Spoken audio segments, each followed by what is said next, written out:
A Bíblia diz assim: e Melquisedeque, que era rei de Salém e sacerdote do Deus Altíssimo, trouxe pão e vinho. Melquisedeque abençoou Abraão, dizendo: Abraão, seja abençoado pelo Deus Altíssimo que criou o céu e a terra, e seja louvado o Deus Altíssimo que entregou os inimigos de você nas suas mãos. Aí Abraão deu a Melquisedeque a 10ª parte de tudo que havia trazido de volta.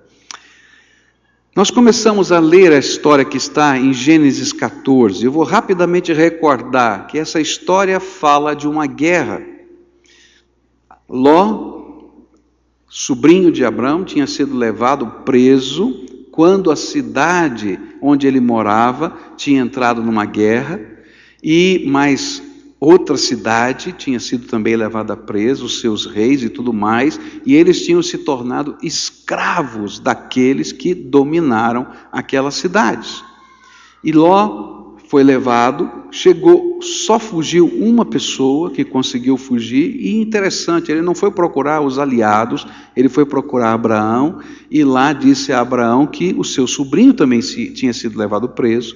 E ele então reúne 385 homens para lutar contra 4 nações. E Deus então agrega outros líderes tribais que estavam ao redor ali, que moravam em tendas naquela região, e eles vão para salvar o sobrinho. Era costume daquela época pegar os despojos pertenciam ao vencedor, e ele não aceita os despojos, ele devolve tudo às famílias que tinham sido roubadas e manda-os de volta para suas casas. Mas no meio desta cena, aparece uma figura enigmática chamada Melquisedeque. Ele aparece como rei da cidade de Salém, tá? Que é uma das formas da palavra Shalom, que quer dizer paz, rei da paz, rei da cidade de paz. E Melquisedeque quer dizer rei da justiça. E ele aparece no meio disso, depois da vitória. Ele não participou dessa guerra e traz uma coisa muito singela. Lembra? Tem despojos de guerra. Ele traz pão e vinho. Parte o pão e dá para Abraão, dá o vinho para Abraão e diz para ele assim: o Senhor te abençoe, seja abençoado. E depois ele ainda vai dizer, né? O Senhor te abençoou, Abraão, dizendo: Abraão, seja abençoado pelo Deus Altíssimo que criou o céu e a terra, e seja louvado o Deus Altíssimo que entregou os inimigos de você nas suas mãos. E é interessante porque só tem isso, mas a reação de Abraão foi tremenda. Ele fica tão impactado pela presença do Senhor, e a Bíblia não fala como, nem porquê, nem de que jeito, mas ele separa a 10ª parte de tudo e consagra a Deus em gratidão e louvor. E nós olhamos para essa história sob 3 pontos de vista. O primeiro ponto de vista foi o de Ló. Como é que era essa guerra, essa coisa toda para quem estava desse lado aqui com o prisioneiro? O que é que Deus tem para nos ensinar? Depois olhamos essa história do ponto de vista de Abraão. O que tem esse homem de Deus, de fé e tal, etc. Isso foi o que nós estudamos domingo passado. E hoje eu quero olhar para essa mesma história na perspectiva de Melquisedeque. E eu queria saber quais seriam os ensinos espirituais que Deus revelou nessa janela da história na perspectiva de Melquisedeque. E a primeira coisa que nós precisamos entender é que Melquisedeque é um tipo de Jesus deixado por Deus nas páginas do Velho Testamento. E isso não é uma opinião minha. O próprio autor de Hebreus, no capítulo 5, 6 e 7, ele vai deixar claro que Melquisedeque é um tipo do Messias, que estava lá no Velho Testamento apontando para o futuro, que viria um Messias que teria algumas características que a gente pode olhar para Melquisedeque e aprender. No estudo da Bíblia, um tipo refere-se a uma pessoa, uma prática, uma cerimônia do Antigo Testamento que tem uma contrapartida, uma verdadeira figura no Novo Testamento.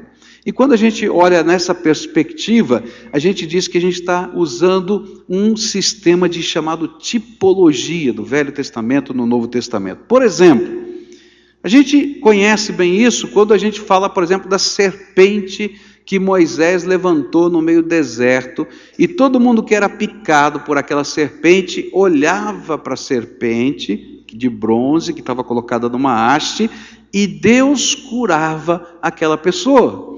E aí a gente vai descobrir que essa serpente levantada naquela haste no meio do deserto é um tipo do sacrifício de Jesus, e isso é descrito para a gente em João 3,16, onde Jesus mesmo diz: olha, da mesma maneira como a serpente foi levantada no deserto, o Filho do Homem vai ser levantado na cruz, essa é a ideia, e todo aquele que olhar com fé para Ele, que colocar sua esperança nele, ele vai ser salvo. E a gente tem essa figura no Velho Testamento sendo apontada no Novo Testamento.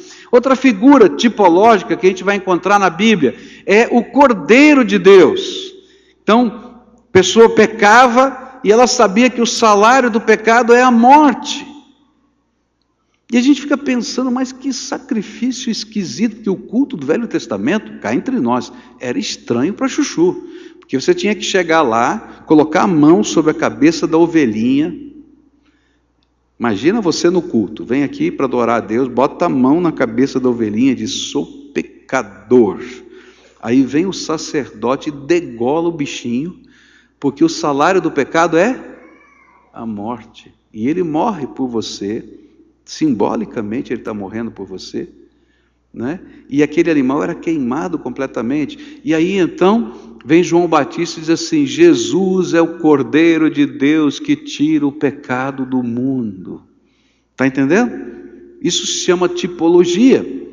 E quando a gente estuda Melquisedeque, a gente vai descobrir que Melquisedeque não é igual a Jesus, tá?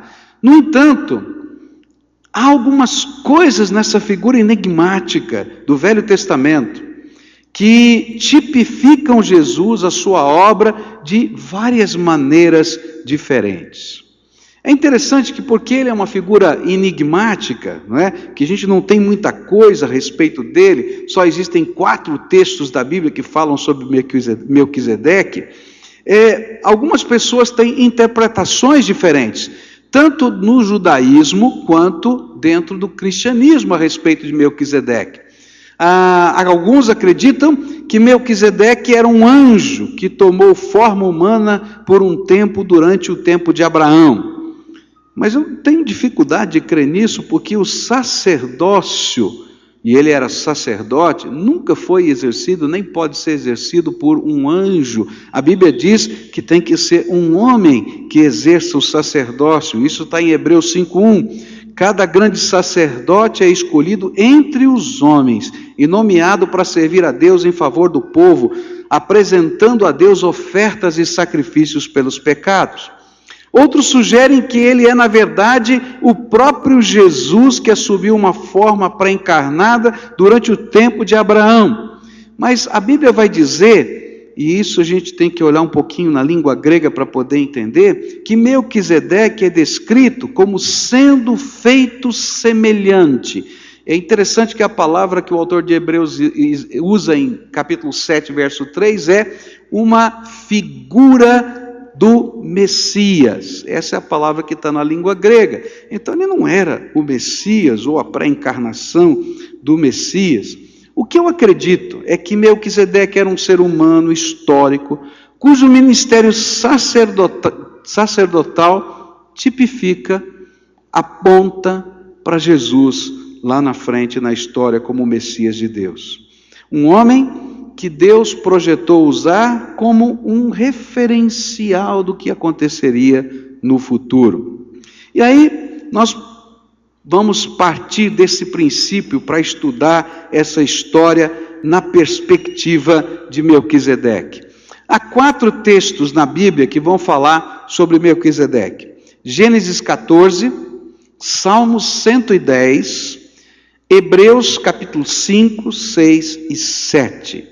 E a maior informação que a gente tem sobre Melquisedeque, não sobre as figuras, se encontra em Hebreus capítulo 7, versículos de 1 a 3, onde a Bíblia diz assim: esse Melquisedeque, que era rei da cidade de Salém e sacerdote do Deus Altíssimo, quando Abrão estava voltando da batalha em que matou os reis, Melquisedeque foi ao encontro dele e o abençoou. E Abrão lhe deu a 10ª parte de tudo que ele havia tomado dos inimigos da batalha. E o nome de Melquisedeque quer dizer, primeiramente, rei da justiça. E porque ele era rei de Salém, o seu nome também quer dizer rei da paz. Não se conhece o pai, nem a mãe, nem qualquer antepassado de Melquisedeque, e também não se sabe nada sobre o seu nascimento ou sobre a sua morte. Por ser como o Filho de Deus, ele continua sacerdote para sempre. E assim, eu quero olhar para essa figura enigmática do nosso texto e projetar para o nosso Salvador. Olhar para essa janela história e tentar aprender a respeito dessa história na perspectiva de Melquisedeque, 4 lições que ela tem a nos ensinar a respeito de Jesus. Eu vou começar agora de manhã e vou terminar hoje à noite. A primeira lição tem a ver com o nome. É muito interessante que na cultura hebraica os nomes são tremendamente significativos. E o nome dele é um nome composto, formado por 2 palavrinhas. Malak quer dizer rei e tzadik quer dizer justiça. Rei da justiça. E a primeira coisa que a gente vai aprender sobre o Messias é justiça. Primeira lição, justiça. Hebreus 7:2 vai dizer isso. O nome dele quer dizer rei da justiça. E a primeira lição que aprendemos é essa: Jesus é o rei da justiça. É interessante que Melquisedeque veio abençoar Abraão por ele ter trabalhado contra a opressão e a favor da justiça. Para pensar. Ele está lá na tenda dele, ele só tem 385 homens, trabalhadores lá, que cuidavam do seu rebanho, que não eram soldados, é claro que defendiam os seus animais, mas eles estavam acostumados a lutar contra quem? Contra os animais, os predadores.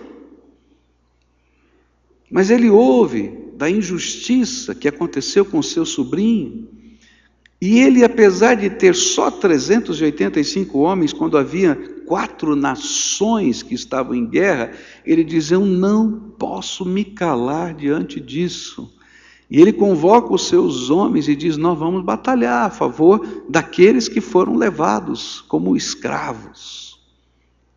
E interessante que porque ele toma essa atitude, mais 3 vizinhos tomam essa mesma atitude e saem nessa jornada. E quando eles voltam, aparece esse Melquisedeque, rei da justiça, e vai abençoá-lo, porque de alguma maneira aquele homem, Abraão, havia se comprometido com a justiça. A grande lição é que o nosso Salvador é rei de justiça, e por isso ele julga, Jesus julga toda forma de injustiça e impiedade. Há muita gente que só vê Jesus como aquele que nunca vai ser capaz de julgar, de condenar, de punir, de agir com justiça. Um dos aspectos da salvação em Cristo Jesus é o grande amor do Senhor Jesus. E é por causa do grande amor do Senhor Jesus que nós podemos ser salvos. Mas é importante entender que Ele é o Deus da justiça. Tanto é assim que Ele, por causa da sua justiça, tomou o nosso lugar na cruz do Calvário, morreu por nós na cruz do Calvário.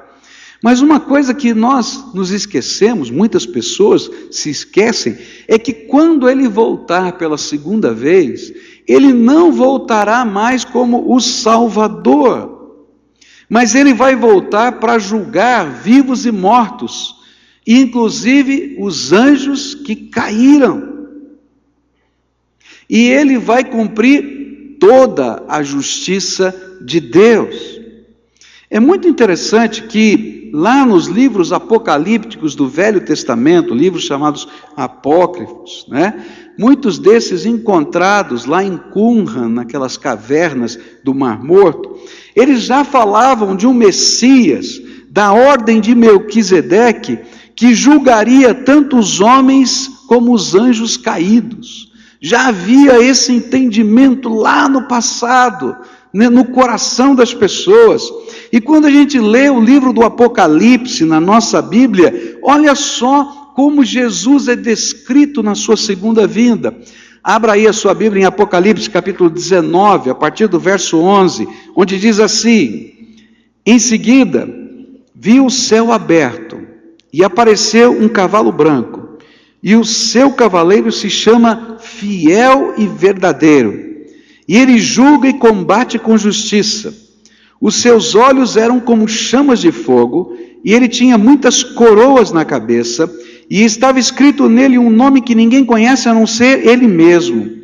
E a sua capa estava encharcada de sangue, e ele se chama a Palavra de Deus, ou o Verbo Divino. Você já viu isso em algum lugar da Bíblia? Evangelho de João, capítulo 1, fala que Jesus é o Verbo que se fez carne. Os exércitos do céu o seguiam, montados em cavalos brancos e vestidos de linho branco e puro, e da sua boca saiu uma espada afiada, com a qual ele vencerá as nações. Ele as governará com uma barra de ferro e pisará as nuvens no tanque do furor da ira do Deus Todo-Poderoso. E na capa e na perna dele estava escrito este nome: Rei dos Reis e Senhor dos Senhores. E então vi um anjo que estava de pé sobre o sol, e ele gritou com voz forte, dizendo o seguinte para todas as aves que estavam voando bem alto: venham e se ajuntem para o grande banquete de Deus. Venham e comam a carne dos reis, de generais, de soldados, de cavalos, de cavaleiros, de todas as pessoas, sejam escravas ou livres, sejam importantes ou humildes.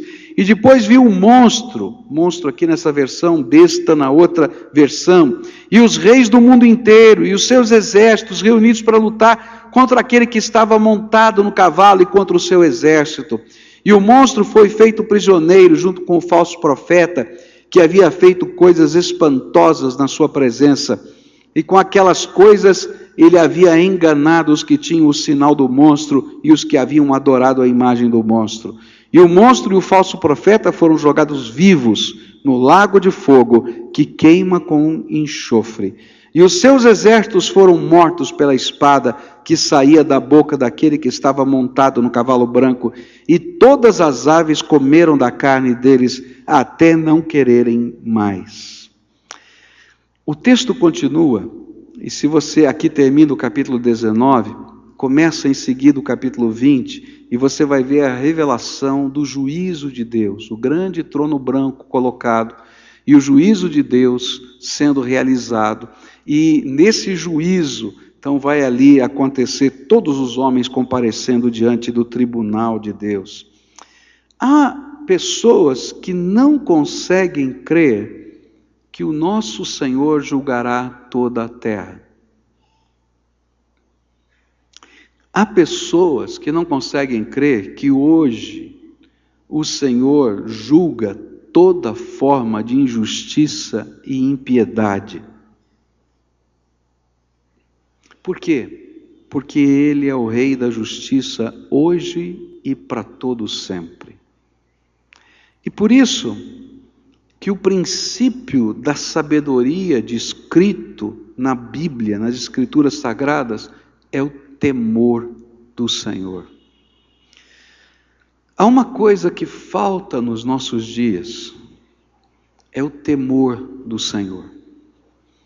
A gente vive num estilo de sociedade em que a reverência e o temor não existem mais no coração das pessoas.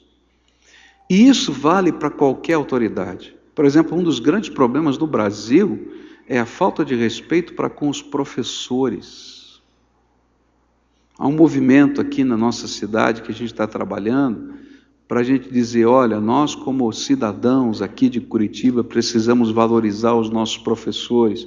Esse movimento promovido por várias igrejas evangélicas, ela vai estar dizendo assim, nós precisamos valorizar os professores pagando bem o seu salário e dando-lhes a honra devida pela sua função e ensinando os nossos filhos o valor de ter preceptores. Mas esse temor, esse respeito, ele não está muito mais incutido dentro do coração das pessoas. E isso vale para com toda a sociedade, mas vale para com Deus. Mas Deus é o Deus de toda justiça. E que Ele não pode compactuar com o pecado na nossa vida. E que Ele não pode compactuar com o erro, que Ele não pode compactuar com a injustiça, e que Ele não faz vistas grossas, simplesmente porque Ele nos ama, mas Ele tem que tratar com justiça e amor temperadas 50% e 50%.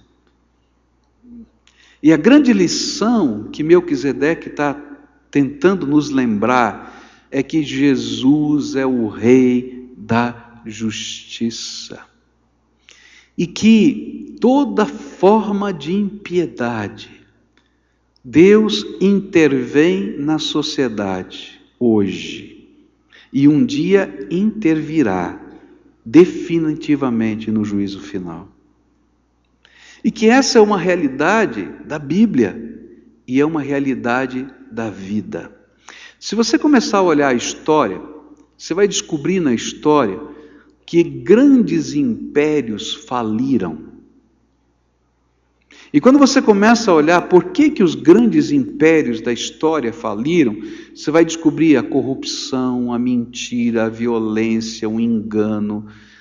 E quando chega num limite da paciência de Deus, Deus que é o Deus da justiça, julga essa terra. Ele não julga definitivamente que isso vai acontecer no juízo final, mas Ele intervém e diz assim, se eu não colocar um limite agora, isso fica impossível de viver nessa terra. E então Ele destrói esses grandes impérios. Ele abala as estruturas, de tal maneira que a gente possa entender que Ele é o Deus da justiça.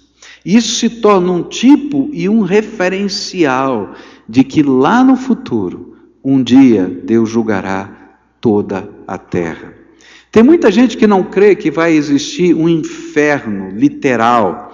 Algumas pessoas dizem assim, não, o inferno é aqui agora, a gente já está sofrendo. Não, queridos. A palavra de Deus nos ensina que vai haver um dia de juízo. E nesse dia de juízo, Jesus, o Salvador, vai estar sentado no trono e vai ser o justo juiz. E naquele dia, Ele vai julgar primeiro os anjos caídos. Ele vai começar por Satanás e todos os seus demônios. E vai colocar fim em toda a obra do maligno, porque Ele é Deus de justiça. E você sabe por que Ele ainda não colocou fim em toda a obra do maligno? Essa sempre foi uma dúvida no meu coração. Eu dizia, Deus é tão fácil, dá um fim logo no diabo, acaba com tudo, resolve de uma vez. E eu ficava brigando com Deus, Deus, não entendo, dá um fim logo, mata tudo, resolve, acabou. Aí um dia Deus tocou profundamente o meu coração e falou assim, eu sou Deus de justiça, eu não posso julgar um e deixar de julgar o outro. No dia que eu julgar Satanás e os seus demônios, eu tenho que julgar todos os homens. E acabou a oportunidade de salvação.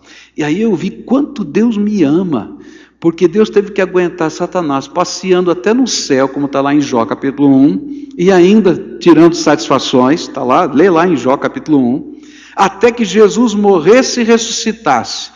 E quando Jesus morreu e ressuscitou, lá no capítulo 11 de Apocalipse, Satanás é expulso das regiões celestes, lançado aqui na terra, até que o tempo da graça termine, até que o tempo da proclamação do Evangelho termine, até que você e eu possamos ouvir e crer na salvação e tenhamos oportunidade para isso. E aí então vai chegar o fim. E Deus vai julgar vivos e mortos. E vai julgar Satanás e os seus demônios. E existe sim um inferno literal. Se você ler capítulo 19, capítulo 20 do livro do Apocalipse, você vai ver a descrição clara desse inferno literal. Eu não estou falando isso para gerar medo no coração de ninguém, mas para gerar sim o temor do Senhor. Com Deus não se brinca. Uma das histórias que mais me impressiona no Velho Testamento está no livro de Daniel.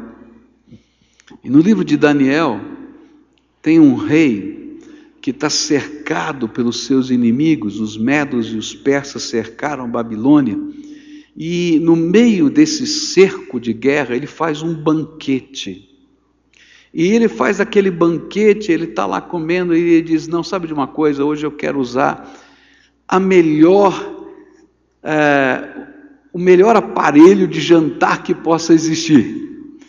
E ele então manda trazer dos tesouros dele todos os utensílios de ouro do templo de Jerusalém. E quando ele está lá fazendo aquela festa, aquele bacanal todo, com aqueles utensílios de ouro do templo de Jerusalém, ele tem uma visão. Ele vê a mão que está escrevendo na parede 3 palavras, Mene, Mene, Tekel, Upharsin, 4 palavras, Mene, Mene, Tekel, Upharsin.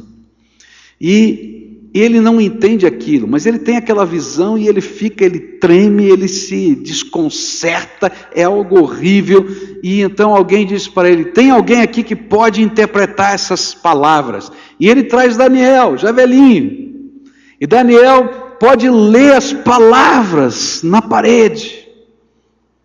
E ele então começa a profetizar, né? Diz que você foi pesado na balança, achado em falta, e o seu reino foi tirado das suas mãos. O que aquele texto me diz é que Deus é justiça. E um dia, todos nós vamos prestar contas diante de Deus. E mais, na justiça de Deus, os seus pontos positivos e os seus pontos negativos nunca chegam a zero. Sabe por quê? Porque o pecado é uma mácula que você não consegue apagar da tua vida. Quem pode voltar no passado para resolver o que fez de errado? Tem jeito? Eu me lembro quando lá no seminário a gente evangelizava nos presídios e uma pessoa que tinha assassinado alguém dizia, não tem jeito para mim, porque eu não posso restituir a vida de quem eu tirei. Como é que eu posso ter jeito para mim? Havia uma consciência naquele homem de pecado.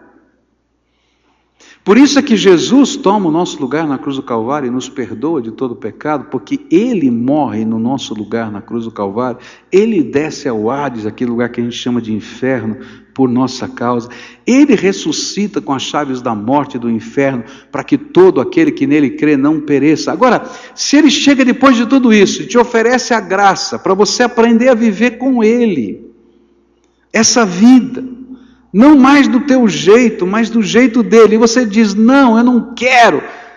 A Bíblia diz que você pisa em cima de tudo quanto Jesus já fez para você, e não há mais esperança, a não ser a terrível sensação de que vamos enfrentar o juízo de Deus. Tem muitos crentes aqui, e tem muitos crentes que vivem uma vida cristã, eu não sei nem que marca que é. Eu vou chamar de marca barbante, né? Que não vale nada. Sabe aquele barbante ruim que você puxa assim e ele já quebra? Né? Não presta.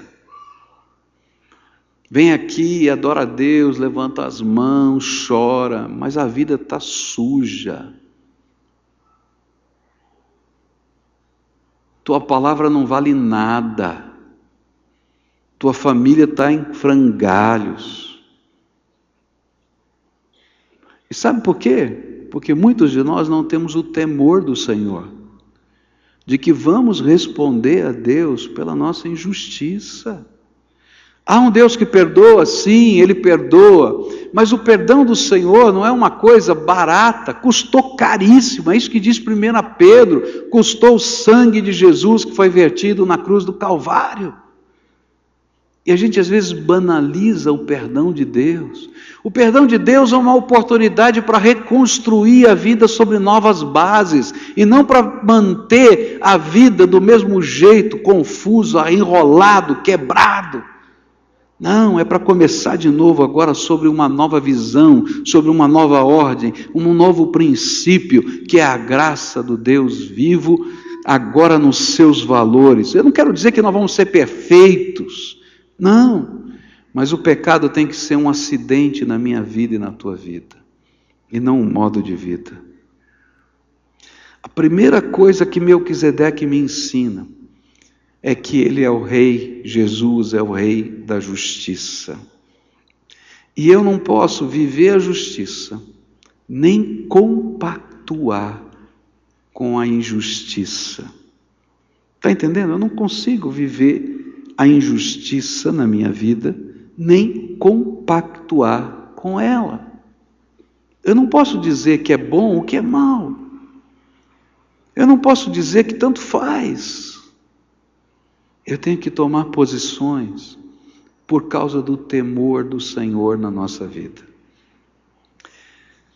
Nessas últimas semanas, eu tenho ficado muito incomodado. Eu queria desafiar você para orar por isso junto comigo. Eu tenho orado pelo Brasil. Eu amo essa nação. Mas Deus tem apertado o meu coração, porque dias difíceis virão sobre a nossa nação. Eu não posso dizer, eu só tenho essa sensação dentro da minha alma. Eu oro, vem essa sensação. E eu começo a interceder mais pelo meu país. Porque Deus não pode abençoar a injustiça, o pecado, a imoralidade, o desmando, a corrupção, de coisas até publicadas e julgadas que fazem de conta que não aconteceram. Não dá. Deus olha lá de cima e diz: esse povo está brincando. Eu tenho orado, pedido assim: Senhor, tenha misericórdia na nossa terra e manda sobre esse país um grande avivamento, um avivamento de arrependimento, confissão de pecados e mudança de vida. E queridos, eu quero dizer uma coisa que está na Bíblia. Toda vez que Deus começa a fazer algo assim, Ele começa pela sua casa. Sabe onde Deus vai começar a apertar? Vai ser aqui, na casa dele, na vida daqueles que professam o nome do Senhor. Porque antes dele julgar lá fora, ele tem que julgar a nossa vida, seus filhos. E a Bíblia diz que ele vai disciplinar, porque ele disciplina aqueles a quem ele ama. Nessa manhã eu vim aqui com o meu coração pesado. Não é dos sermões que eu mais gosto de pregar. Eu tenho que falar isso para você. O meu jeito de ser, eu gosto de falar do amor, da graça, do poder, da salvação, da transformação, da esperança. É o meu jeito, eu gosto, eu vibro com essas coisas. Mas o Espírito de Deus tem me constrangido há mais de 2 semanas para falar exatamente isso que eu falei para você. Jesus é o Rei da justiça. E que se a gente quer começar alguma coisa que tenha efeito nessa sociedade, na nossa casa, entre os nossos filhos, primeiro tem que começar na nossa vida. Onde a gente tem que reconhecer que há coisas na nossa vida que Deus detesta. E que não está tudo bem. E que a gente precisa do perdão, sim, de Deus, mas a gente precisa do poder transformador de Jesus para dizer: eu quero ter nojo dessas coisas que não estão bem na minha vida e mudar a minha vida. Tem muita coisa acontecendo no nosso dia a dia de frouxidão. E que Deus não pode compactuar. E Ele vai dizer: filho, não posso abençoar, porque a tua mão está suja, tua vida está suja, tem que haver mudança. Você tem que guardar os teus olhos, guardar o teu coração, guardar as tuas mãos, guardar as tuas palavras, as palavras que saem da tua boca, a tua postura, porque eu te ungi para ser santo para mim. E quando falta o temor do Senhor na nossa vida, Deus manifesta o seu poder, disciplinando para que a gente entenda que Ele é o Deus da justiça. E nessa manhã eu queria convidar você a olhar para o teu coração. Por que Deus te trouxe aqui hoje? Eu nunca vi essa igreja tão cheia. E eu fiquei pensando assim: Senhor, é o sermão que eu trouxe para hoje, é esse mesmo? Você está entendendo? Eu nunca vi ninguém sentado no chão como está sentado aqui hoje. Deus está nesse negócio. Por que Ele te trouxe hoje aqui, para ouvir esse sermão? É porque talvez Ele queira tratar algumas coisas que estão na tua vida e no teu coração há muito tempo. E que vai precisar você entender quem Ele é Deus. Ele é Deus que te ama, Ele é Deus que cuida de você, Ele é Deus que se importa, Ele é Deus que quer intervir, Ele é Deus que já fez milagres na tua vida, eu não tenho dúvida disso, mas Ele é santo. E a Bíblia diz para a gente: sede santos porque eu sou santo. A Bíblia diz que sem essa santificação, ninguém verá a Deus. É só a Bíblia que diz isso. Isso representa que a gente tem que acertar a nossa vida. Não está bem do jeito que está.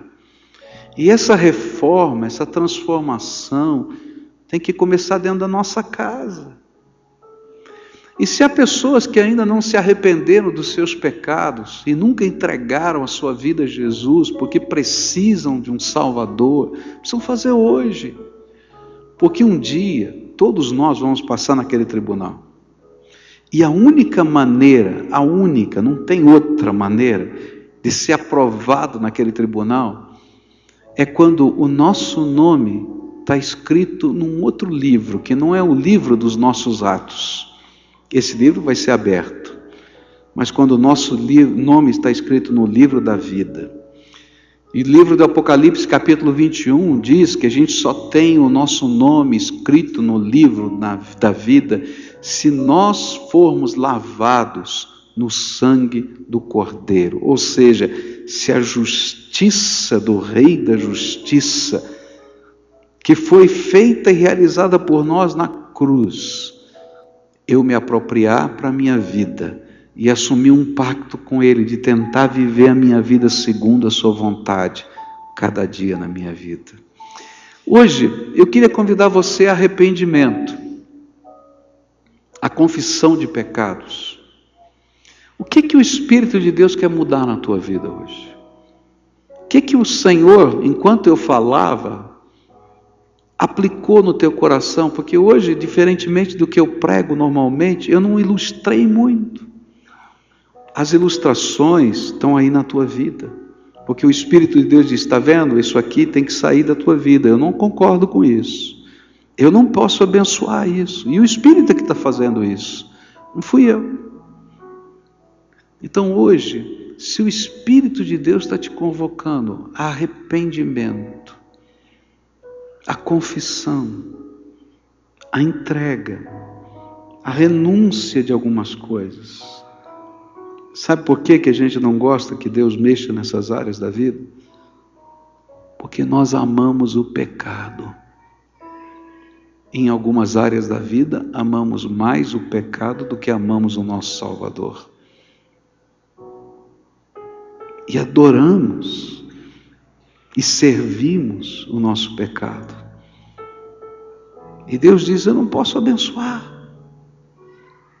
É como no tempo de Ezequiel, e você vai ver lá na Bíblia, Ezequiel falando sobre isso, quando dentro do templo de Jerusalém, eles colocaram uma imagem de Baal e uma imagem de Azera, o Senhor da terra e a Senhora da fertilidade e do prazer. E estava lá Ezequiel orando junto com os líderes, e Deus disse assim para Ezequiel: Ezequiel, eu não posso abençoar e não posso ouvir essa oração, vem comigo. E aí ele é arrebatado em espírito, diz a Bíblia, e ele é levado até o templo, e naquela visão Deus diz para Ezequiel: abre um buraco na parede do Santíssimo Lugar, lugar só que o sumo sacerdote podia entrar. E aí na visão Ezequiel abre aquele buraco na parede e diz: olha. E ele disse assim: vi coisas nojentas, as quais eu não consigo nem nominar. E Deus disse: eu não posso abençoar essa terra. Quando Deus está abrindo o buraco, e Ele abre porque Ele vê tudo, da tua alma e do teu coração, o que Ele está vendo? O que Ele está vendo? O ranço, o amargor, a cobiça, a luxúria, coisas que Deus diz: eu não consigo abençoar. Então hoje é dia de arrependimento, é dia de confissão, é dia de entrega, é dia de dizer: Senhor Jesus, Tu és o Rei da Justiça. Porque só quando Ele é Rei da Justiça é que a gente pode experimentar o outro lado dele, que a gente vai aprender hoje à noite. Ele é o Rei da Paz.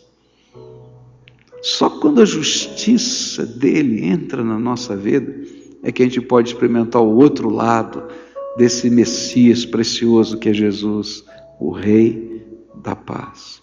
Se hoje o Espírito Santo de Deus está falando com você, eu vou pedir uma coisa muito difícil para você. Eu vou pedir para você sair do teu lugar, vir aqui na frente, e a gente se humilhar na presença de Deus com arrependimento e fé. Pastor, complicado esse negócio. É mesmo. Mas eu sempre digo por que eu faço isso. Porque às vezes a gente tenta se convencer que a gente está obedecendo a Deus, mas a gente não tem coragem de dar um passo na direção daquilo que Ele manda. E esse é um símbolo e um sinal para você. Senhor, é para valer. É arrependimento, pode limpar. E aí nós vamos confessar coisas diante de Deus. Você e eu, Senhor, limpa, limpa, limpa. Começa essa limpeza na minha casa, no meu coração, na minha vida. E alguns talvez vão ter que voltar em casa e pegar e colocar coisas que não prestam, que você sabe que Deus não gosta, numa caixa, e quem sabe tirar da tua casa, quem sabe queimar, porque não presta nem para dar para os outros. Não é verdade? Então, se hoje o Espírito Santo de Deus está falando com você, vem para cá, vamos orar juntos, vamos fazer essa entrega. Vem a família toda, se o Espírito estiver falando, desce aí da galeria, desce aqui de baixo, de onde você estiver, que essas escadas, essas rampas não sejam impedimento para aquilo que o Espírito de Deus quer fazer hoje. E se você ainda não entregou a tua vida a Jesus para Ele ser o seu Salvador pessoal, vem hoje para cá, porque Ele quer fazer alguma coisa tremenda na tua vida. Hoje é dia de arrependimento, confissão e fé. E eu tenho certeza que a promessa de Deus vai se cumprir. A palavra de Deus diz assim: santificai-vos, pois farei maravilhas no meio de vós. Santificai-vos, pois farei maravilhas no meio de vós. Santificai-vos, pois farei maravilhas no meio de vós. Essa é a palavra de Deus. Santificai-vos, pois farei maravilhas no meio de vós.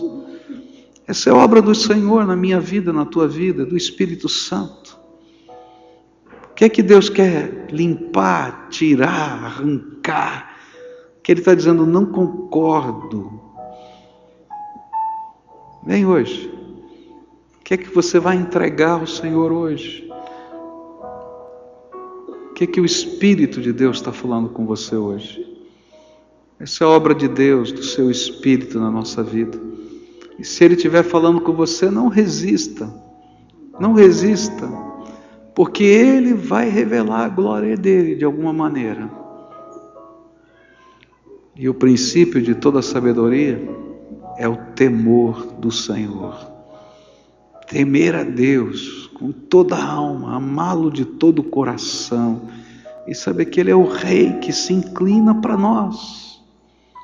Mas pastor, tem coisas que eu não consigo. A gente dá os passos de fé que são nossos e a gente pede a intervenção do poder do Espírito Santo.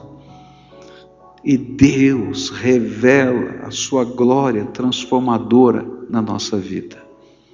A gente tem estudado a vida de Abraão e a gente vai ver momentos na vida de Abraão que Deus não gostou. E ele teve que voltar e reconstruir os seus altares. É assim que funciona na nossa vida. A gente volta e reconstrói os nossos altares. Esse é o jeito de Deus. Vamos orar? Tem gente descendo, vou aguardar ainda aqueles que estão descendo, que o Espírito de Deus está falando. Vem para cá, em nome de Jesus, vem. E a gente vai orar. Normalmente eu convido pessoas para orarem, mas tem muita gente aqui, eu não vou conseguir fazer isso agora. Então, eu vou explicar o que você vai fazer. O que é que o Espírito Santo de Deus ministrou para você hoje? Então você vai dizer para Ele: Senhor, eu entendi o que o Senhor falou. E isso aqui dá nome, tá? Isso, aquilo outro que o Espírito falou com você, eu estou entregando. Mas eu não estou entregando só isso. Eu quero que o meu coração seja limpo para o Senhor habitar dentro de mim e a Tua glória está na minha vida. Eu sou Teu, eu sou Teu, eu quero ser Teu, e que a Tua justiça seja imputada pelo sangue de Jesus na minha vida. Perdão, Senhor, lava-me, mas transforma-me. Eu não quero continuar a mesma pessoa, eu preciso do poder do Teu Espírito. Se existem vícios na tua vida, que o Espírito está ministrando, você vai dizer: Jesus, eu preciso do poder do Senhor para ser libertado desse vício. Me dá a Tua graça. Me dá a Tua graça. E depois eu vou te explicar como é que você lida. Você vai ter que ter um companheiro que vai te acompanhar nesse processo, vai orar com você, vai checar a tua vida. Mas eu vou te explicar depois. Senhor Jesus, aqui estão os Teus filhinhos amados. Eu não saberia dizer o nome de cada um deles, mas a Tua palavra me diz, e eu creio nela, que o Senhor não apenas sabe o nome das pessoas, mas sabe até quantos fios de cabelo eles têm na cabeça. Eu sei o quanto o Senhor ama, e sei quantas vezes o Senhor já deu oportunidades, mas hoje o Senhor mandou dizer que o tempo dessas oportunidades sem consequência acabaram, e que o Senhor vai pesar a mão. E esses que estão aqui estão vindo porque o temor do Senhor está no coração deles, e eles estão te pedindo: Senhor, vem, por favor, perdoa, transforma, Senhor, restaura. Mas, Senhor, me ajuda a consertar, a viver segundo os valores do Teu nome. Senhor Jesus, tem famílias inteiras aqui, eu não sei, Senhor, quais são as lutas dessas famílias, mas eu quero te pedir que o Senhor comece um momento novo nessas casas, um momento da Tua graça transformadora, porque o Rei da Justiça, quando a justiça se impõe, Ele é o Rei da paz. Então, Senhor, que a paz do Senhor Jesus, que excede todo o entendimento, possa guardar a mente e o coração desses Teus filhos. E que o Teu Espírito seja um professor particular. E que o Senhor ande com eles. E que toda algema colocada por Satanás sobre essas vidas seja quebrada agora em nome de Jesus. E que o sangue do Cordeiro de Deus limpe. E que toda acusação do maligno contra eles cesse, porque o Teu Espírito vai testificar, o Espírito deles, fostes lavados no sangue do Cordeiro. Benditos sois por causa de Jesus, o Rei da Justiça e da Paz. Fica com esses Teus filhos, é aquilo que eu oro em nome de Jesus. Amém e amém.